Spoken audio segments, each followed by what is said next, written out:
everyone, Louise here from Perway Construction Services. Andy from Perway, guys. Hello.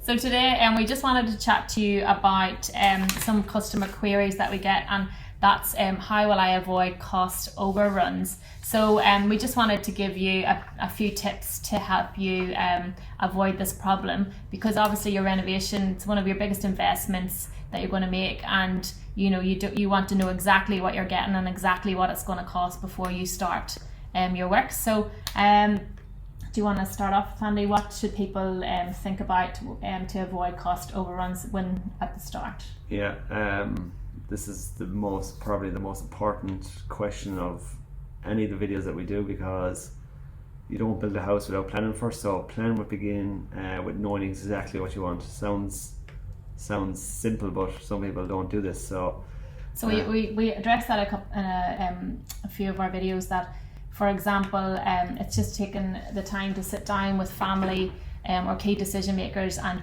really knowing the outcome of your job, first of all, what you really want to get from that renovation. So for example, if you've got a growing family, ensuring that you're thinking about the future, you're getting really exactly what you want for the outcome, and really incorporating those things and those considerations in before you start.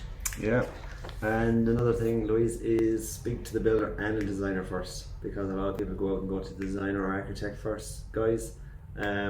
What we like working with is the designer first, because the builder will know what an estimate price is. Architects and designers, they do a great job, but do they know prices and stuff? That's why we like to do that first, working with the designer, because we can actually let you know what's possible and what's not. And it's been, a quick story. We did have customers prior that came to us with design, and the design could end up being $500,000 worth of work. And if they had worked with the designer and the builder from the beginning, the builder would have understood the cost. The designer would have been able to get the ideas from the people that wanted to do the renovation, and really come up with a budget friendly or suited to their budget ideas from the get-go. So rather than them now wasting the money of having to now redo a design to suit what they're able to actually afford. And it happens every time. Yeah, so on site, when you go to meet with clients and you're meeting with the designer as well, the designer's there to get the ideas, and you can give the builder can give the ballpark figure at that stage. They can't give the exact price, because obviously they have to take in many factors. There's too many factors. Like, I can throw budgets and prices to anyone, but the last thing we want to do is upset people, because if you told someone it was 100 grand reno and then you price it at 150, you look bad from them. And that's why we like getting the working drawings back from the designer and then pricing it down, because every time, let's look at the Grand Designs program, it's never on time, it's always over budget. If you look at the block, it's done in 10 weeks. Yeah, the likes of the block, and what do you call that girl, Sherry, oh yeah, Sherry Barber, I think, renovating for profit. I like her, but come on, I said, she does all the work herself, and she paints doors, she does all these things, and I think she can get a battery now for $4,000.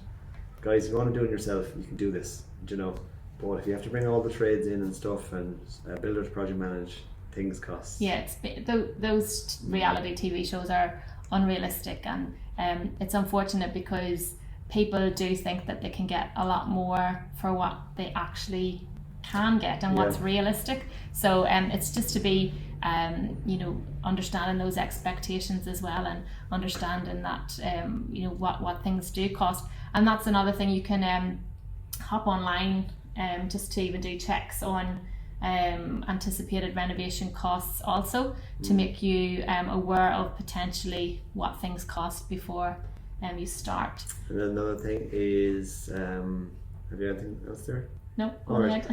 Specifications. Make sure you know what you want, like your kitchen, what you're going to do, stone tops. Make sure you have all that done beforehand, because what people don't price it up is this, and then when your builder sends you your last few invoices, you're like, oh, I never had that on your first price, and that can increase. Yeah, so it's making sure that you have your final specifications, your fittings and fixtures in line with what you can afford. So it could be low end, it could be budget range, it could be mid end range, or it could be the luxurious range, and ensuring that all of those things are captured prior to finalising your detailed quote. What builders might do is put a provisional sum item, or it's called a prime cost item, into your quotation. So what that means is it's an allowance for the supply. So prime cost item would be the allowance for that supply item. So perhaps a particular sink. A provisional sum item is an allowance for the supply and labour of a certain aspect of your job. And it is really critical that those things are finalised before your quotation is accepted, because what happens is that that allowance could be for $1,000, for example, within your contract. So you think, great, this is going to cost approximately $1,000, and then it ends up that what you've chosen is actually $5,000. So there's an automatic $4,000 blowout, an additional cost to your job. So it's really making sure that your builder has considered everything, finalised your specifications and exactly really what you want before your final quotation is accepted.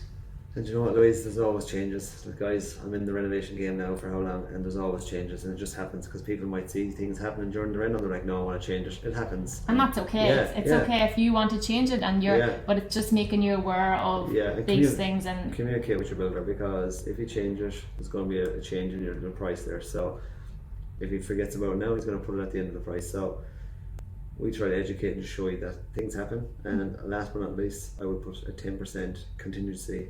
So if your renovation was 100 grand, I'd be putting an extra 10%, guys, just in case, for contingency, because there's lots of unforeseen things that happen. So as much as you can have you're clear about everything, what it's going to cost before you start your job, there can be unforeseen things that may happen particularly if you're in an older house. So you've got the likes of asbestos or what else? Foundation sinking, might have to get underpinned. It's happened on a project. So it's just making sure that you've got an allowance there as well, to make sure that you can afford everything, and that you're sticking to your budget before your job starts. So that was a long question, but the detail. It's given value to everybody, and hope it helps. Any questions on that, just give us a shout and we'll be happy to help.